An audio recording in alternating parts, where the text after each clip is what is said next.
Hi guys and welcome back. Now we are discussing about the second sound. It's short vowel E. നേരത്തെ നമ്മൾ കണ്ട long വോവലിൻ്റെ നേരെ വിപരീതമായിട്ടൊരു സൗണ്ടാണ്. അതായത് നേരത്തെ കണ്ട വോവൽ സൗണ്ട് കുറച്ച് ലോങ് ആയിരുന്നു, അത് ഇ ആയിരുന്നു. ഇത് ഷോർട്ട് വോവലാണ് ഇ. അധികം ഡ്രസ്സോ കാര്യങ്ങളൊന്നും കൊടുക്കണ്ട. നമുക്ക് അതിൻ്റെ പൊസിഷൻ ഓഫ് ദ മൗത്ത് നമുക്ക് നോക്കാം.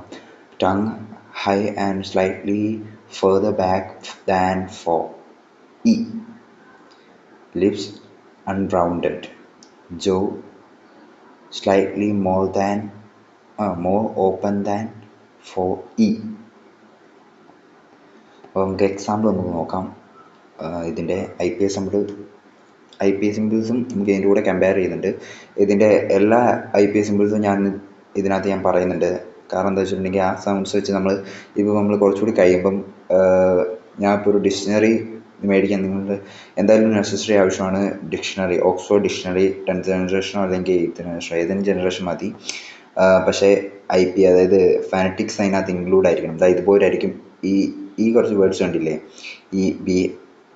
BITSIT MILK, അതായത് ഈ രണ്ട് ലൈൻ കൊടുത്തിട്ട് ഞാനിവിടെ മാർക്ക് ചെയ്യുന്ന കണ്ടില്ലേ, ഇതുപോലെ ആയിരിക്കും നമുക്ക് ഓക്സ്ഫോർഡ് ഡിക്ഷണറിയിൽ ഈ ബിറ്റ് കഴിഞ്ഞ് വെച്ചിട്ട് ഇപ്പറേ ഈ ഐ പി എസ് സിമ്പിൾസ് ആയിട്ട് നമുക്ക് കാണിച്ചു തരുന്നത്. അപ്പം നമുക്ക് അത് വെച്ച് കമ്പയർ ചെയ്യണം. അതിനെന്തായാലും നിങ്ങൾക്ക് ഓക്സ്ഫോർഡ് ഡിക്ഷണറിയുടെ ആവശ്യമുണ്ട്. സോ ഇത് പഠിക്കുന്നവരാണെങ്കിൽ, അതായത് ഐ പി ഐ പഠിക്കാൻ ഇൻട്രസ്റ്റ് ഉള്ളവരാണെങ്കിൽ എന്നെ കോൺടാക്റ്റ് ചെയ്യുക. ഞാൻ തരുന്ന ലിങ്കിൽ നിന്ന്, അതായത് ഞാൻ നിങ്ങൾക്ക് ഒരു കുറച്ച് വിലക്കുറവിൽ ഞാൻ ഓക്സ്ഫോർഡ് ഡിക്ഷണറിയും പിന്നെ എൻ്റെ ക്ലാസ്സും ഞാൻ നിങ്ങൾക്ക് തരുന്നതായിരിക്കും. സോ നമുക്ക് കമ്പയർ ചെയ്ത് നോക്കാം.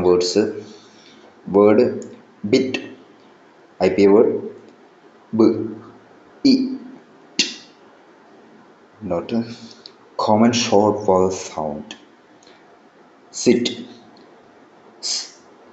I, sit. Contrast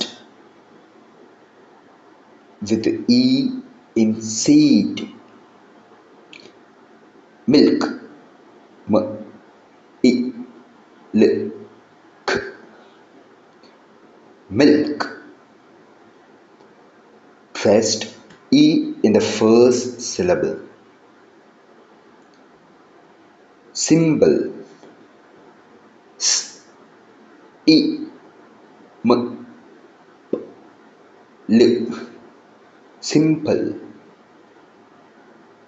Found in a traced